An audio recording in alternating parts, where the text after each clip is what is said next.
All right, Pat, we gave you some homework yesterday. We said, what is your hottest Vikings take after self-scout week is over here? What's your biggest Vikings take? My biggest Vikings take is, I think if the defense joins the party, which they did last time they played, right? If the defense is going to be above average, then they're going to go 12-5. Okay. And I think that's my biggest take. Now, they could go 12-5 anyway with the schedule they're facing and the way everybody else is going in the tank. But I was really down on the defense until they showed up in the last week. Now, they obviously were very fortunate that who they were playing against at quarterback and things like that. But yeah, I mean they've had to use up all their good luck, right, in the first 6 games. So now they have to do it on skill the rest of the year. They're not going to the football gods aren't going to keep smiling on them every week, so they're going to have to do it. But hey, I'm not a big Kyler Murray fan. I think they win again Sunday. They get the week off, and then they got they got the commies, and I mean, what the heck? It's hard to find losses here, right? It really is. Yes. The schedule does not put fear in your heart if you're the Vikings. No. So, and I guess my other take is Darius Smith's got a lot more left than I thought he was going to have when he came here. And once again, the Packers screwed up with their personnel. And my hot take in Green Bay is Brian Gutekunst will be looking for a job at the end of this season. He will not run their next. I predict he will not run their next draft. That his time has come and gone. They might have made the wrong choice when they were choosing which of the young guys to promote. So maybe Aaron Rodgers was right all along about the Packers front office. Yeah, could be. Could have been, for sure. Now, Murphy's still the man over there, right? Yes. Yeah, he's still president. He thinks he's the football genius of all time. So that's the problem. He's not going to take any credit for the demise here. He's going to come. He's going to come up for excuses that don't involve him. So yes. And LaFleur's record is just too good to mess with him for a while, right? I mean, you can't. I mean, Wisconsin, the Badgers can fire Paul Chryst, but LaFleur can't get fired the way things are going yet over there, right? So he'll be back, but I think young Gutekunst will take the fall.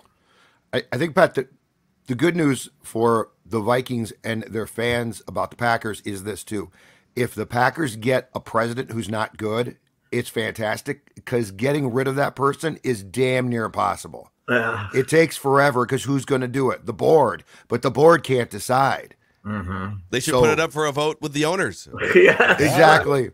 Bernie Lauer. Have you guys done much Packer wine line this year? Have we? Oh, yeah. Has it been fantastic? It's all over the place. They hate everybody, I suppose. Huh? I mean, I think there's a lot of pent up Aaron Rodgers resentment too, because Packer fans no longer really relate to Aaron Rodgers, but he's also been this amazing MVP quarterback. So but I think every time it looks like he's starting to go down the other side of the cliff or he's having bad games, they can't wait to lash out at him because they don't like him as a person anymore. Yeah, and which is, I guess, he's not a big lefty political guy that they would. I mean, he's a goofball, isn't he? He's like McAfee's his buddy and stuff like that. So, it's just he's pretty much gone insane with his relationships and stuff like that. I suppose they get it. Is there anybody else in football who we worry about who he's dating as much as we have him too, right? I mean, well, most guys who've been in football that longer have been married for like 10 years. Yeah, that's true. That is true. They haven't shuffled through. Or the Brady. But bless in Green Bay, they're so psychotic that it's important that they want when they lose a football game, they want to blame it on what was the one girl? Was Olivia Wilde or who was it? Who was it? Munn. Olivia Munn. Olivia Munn. We're going to blame her, and then I don't Danica think Patrick. We didn't really get mad at Danica. I think Danica just kind of, quietly. I don't think we blame the actress either, whatever her name is. Shailene Woodley. Yeah, Shailene Woodley. But this Blue Moon from Peru or whatever her name is probably Blue of Earth. Blue of Earth. Put some respect on her name. Is that still a thing? They're still together, I believe. Yes. Okay. Blue of Earth. I know Blue of Earth should be Green of Earth. It'd be better luck. But he did it again this week with this press conference about when I'm coaching these guys. As we're coaching these guys, you gotta make sure they understand. So it's not. He is taking no responsibility. So it's. I think what we're finding too is like if you look at his personal life, he got sick of his family, broke up with his family, has cycled through relationship after relationship every 2.5, 3 years. The upset of the century is that he has been in this long-term relationship with the Packers. It's been rickety a few times, but it is the longest relationship of his life, really. Yeah, and coming back this time when they didn't even promise to keep Devontae Adams just showed you that it's okay. We had our I've been saying this, but we had our big chance. We were home for 2 consecutive NFC title games against teams we probably should have beaten and lost them both. And he knows. And meanwhile, they're taking all my players away from me. He knows he only came back for the money this time. He's playing out the string now. He knows he's only going to have played in 1 Super Bowl and won 1 Super Bowl. He knows it's over there, but he's taking the money. So it's fun to watch, though. Oh yeah, it is. The meltdown's fun to watch. It's I guess Viking fans after 30 years of having quarterback jealousy, it's fun to be over it, right? They had quarterback jealousy for 30 years, for God's sake. Yeah. Well, Pat, we were talking to Judd about this. Like Declan and I literally don't know what it's like to watch a floundering Packers franchise. Yes. Yeah. It's never happened in our conscious football lives. Yeah, because for us, older guys, and Judd to some degree, but me all the time. I mean, we used to laugh at them like we laugh at the Lions in the 70s and 80s. They were terrible. And this whole nonsense of you had to be on the ticket list for 1,000 years to get a ticket. And all that That's right. crap.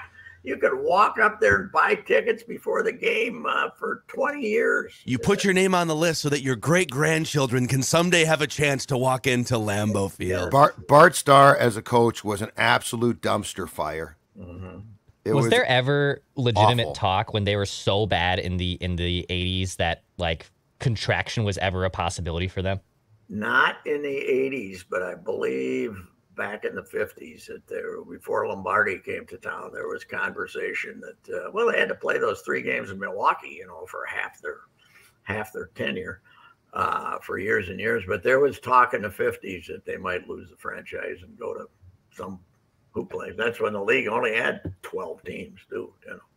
Before expansion started, it was more of a conversation than it ever was in the 70s. So when they started, but when you first went to Lambeau, they didn't really start upgrading Lambeau till probably the late 70s, early 80s. It was a dump, Yeah. So. Well, if you've got the Vikings on 12 wins potentially, and if we think the Packers are going to lose against the Bills this weekend, which is likely, then the Packers would have to run the table the rest of the way, and then including a win over the Vikings, and have the tiebreakers. So that would be good for the Vikings' chances to win the division. I think the Packers have a fighting chance to go 6-11. I really do. I don't think they're any good. They're no good. Their defense is. They thought they were going to have this mighty defense. It's an ordinary defense, and offensively, they don't have any weapons. They stink. Yeah, and I don't know that Rodgers is going to like roll up his sleeves and say, "All right, how can I do more to help these young receivers?" He's kind of over that. He did that 3-4 years ago. He did the relax. He did. He's already done that. It's not. It's over there for sure. It's it is, and I have already gotten the a couple of tweets or responses about what they need is what some team needs is a culture like Kevin O'Connell has created. We've already given Kevin credit for this great. We're having fun, Pat. We're having fun. We are having fun. We're laughing. We're joking around. Yeah. Brad Childress was 4-2 after his first 6 games, wasn't he? Yeah. Mm-hmm. Let's yeah. So I'm the in on Patriots, O'Connell. Let's pump the brakes. Till the Pats came to town and Belichick says, "I'm not going to run."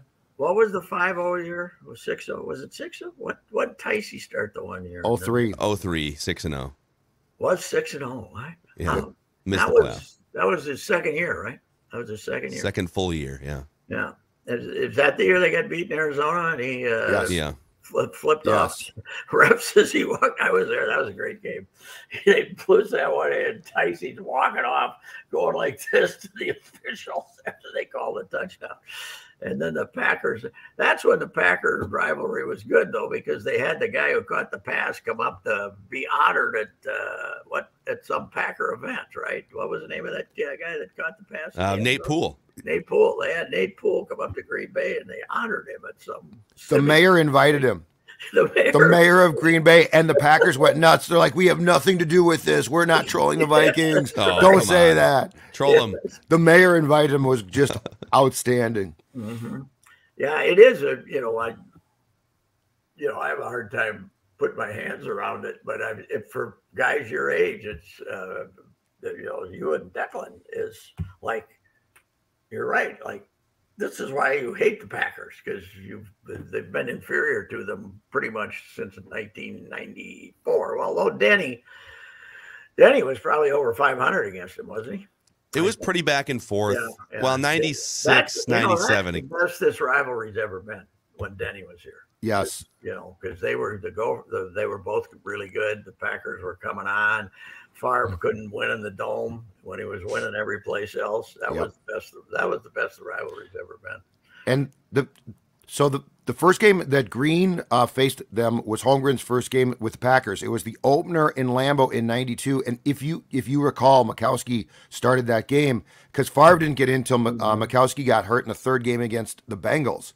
So actually, the first time I think it went into OT, and the Vikings won on a field goal, and then in the third game is when Favre took over for Mikowski against Cincinnati, and they were down by, I think, a couple touchdowns, and he came back and won it. The zenith had to be 98 when the Packers were they'd gone to the Super Bowl 2 years in a row, right? Yes, they were still very good. They were 4-0, and the Vikings were 4-0, or both 3-0, and they beat them on that Monday night. Randy Moss caught 3 passes, but they were all like 70 yards long, and that's when I had my great moment. I went from there to the World Series, and Rick Cerrone, who was the PR guy for Bud Selig, was walking by me in the Yankee press box, and I said, "If the commissioner wants a report on how they took it in Green Bay yesterday, tell him to come over and talk to me," because he was on the Packers board, but he always loved to taunt Packer fans. And about 2 minutes later, Bud comes over with his little cigar and says, "How did Buddy Lee take it?" Buddy was the columnist down there. I was worried about Buddy when I saw that. So Selig was. We got to make Packer jokes for about 5 minutes that day before the World Series started. That's probably in that moment, that would have been World Series 98. Bud Selig was probably feeling as good about himself professionally as he ever had been, right? In about October of 1998. Yeah, and then all hell broke loose, right? With various, things that were going to happen, and the steroids popped then. Yeah, 98 was that Sosa and McGuire? Yeah, that's what I'm saying. Like he's coming off that summer, baseball's back. This is great. Light a cigar.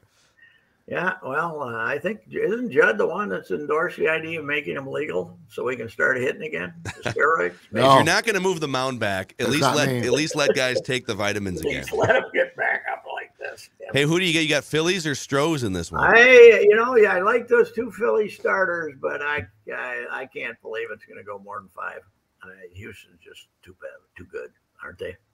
Houston. I hope not. I thought Houston might get beat by Seattle, and when Seattle kicked away that first game, that took care of that nonsense. But they have endless pitchers to bring into games, and their hitting isn't what it was, but it's still, it's still, you still got that Alvarez who's out of it was fantastic, and I think Houston wins. I'm rooting for Houston because I want Dusty to get one. That's the only reason I'm also kind of rooting for Houston. I'm rooting for Dusty Baker to get a ring. Mm-hmm. But they, Wheeler and Verlander tonight, right? Wheeler is really good. But the Twins, we made an offer. They were close, Pat. We were close. It was a very competitive offer. Don't discount them. It was family reasons. Yes. Family. Oh, did we say that? I thought it was. I thought they admitted it. At the end. You know what? Trump's family reasons? Another $35 million. Yes, a lot of things. Yes, right. That's what I'm going to tell you. Reason. Yeah, nobody's ever said they're going to try to trade for Aaron Rodgers for family reasons. I'll tell you that. I want to be close to my in-laws. That's what I want. Forget your money. Mm-hmm. Yeah, who says that? Before we go, I have to ask you too. Last night it was official. Elon Musk took over control of Twitter. The company will now go private immediately, and the first thing he did was fire the CEO last night and a bunch of other people. Yeah. Yeah. So what are you hoping for? Are there any changes you'd like to request to Elon about Twitter? What are you hoping? Well, apparently it's going to be just a dogfight. You can go on and say anything you want to about anybody now, right? He's definitely going to lift all of the banned accounts. Yes, that's what's going to happen. I saw some guys who have many followers, particularly in the political field, commenting on Twitter this morning that they've already lost hundreds, if not thousands, of followers. So a lot of people are checking off since he bought it. I don't know what a lot is. Maybe when it's over, he'll probably lose 100,000 people, probably maybe a couple 100,000. But he's not a great guy. I guess I'll hang in there and see what happens. Okay. I'm not going anywhere. Yeah. Oh my God, I couldn't just give it up don't now. touch sports Twitter. As long as he doesn't touch Yeah, sports exactly Twitter. right. Mm-hmm. Why don't we should just have like a separate sports Twitter? So you give us sports Twitter, you guys can have your little You started, I'll join. Politics Twitter. Is the Don going to dump Truth Social then, now that he can come back and do Twitter again? Be back in the big leagues. Find out. How's he going to get in the big leagues? How's he going to get his followers back, though? I mean, are they going to? I think his account is just sort of sitting there deactivated. They can just flip the switch. Well, in the big leagues. I see. By the way, did you see that Nancy Pelosi's husband got attacked in San Francisco last night? We don't know if that's political or just some ruffian trying to make some money, but it's a fun time out there, ladies and gentlemen. I think I'm going to go vote today. By the way, excellent. And I'm an advanced voter. So, and don't forget, Royce, if somebody knocks at your door, never answer it. Oh, I've talked to a couple of candidates. I had somebody knock at my door 2 days ago. I ducked down real low. And let her leave. Mm-hmm. I don't trust anybody anymore. You don't have to duck. You can just not answer your door. Not move, yeah. Well, I didn't want to be rude. I kind of look like a nice lady. I kind of peeked out that she had an Omar button, so I opened the door and gave her a big hug. So, okay. Let's leave your comments here on the SKOR North YouTube channel. That's going the other way. Yeah. Of course I endorse her. Trump hates her. That's all you need for me to be if Trump hates you, I'm on your side. See, it's very simple. So, and with that, have a good weekend. All right, Pat. Thanks, Pat. Later, Goodbye. You can address your comments and concerns in the YouTube comment section to Patrick Royce right there. Thanks to Federated Mutual Insurance Company for powering these Royce episodes on the Mackey and Judd Show. You can find a full list of industries that Federated works with at federatedinsurance.com and see if they can help your business. I know that they can. They've been doing it for over 100 years. helping businesses maximize their level of success. Federatedinsurance.com, where it's our business to protect yours.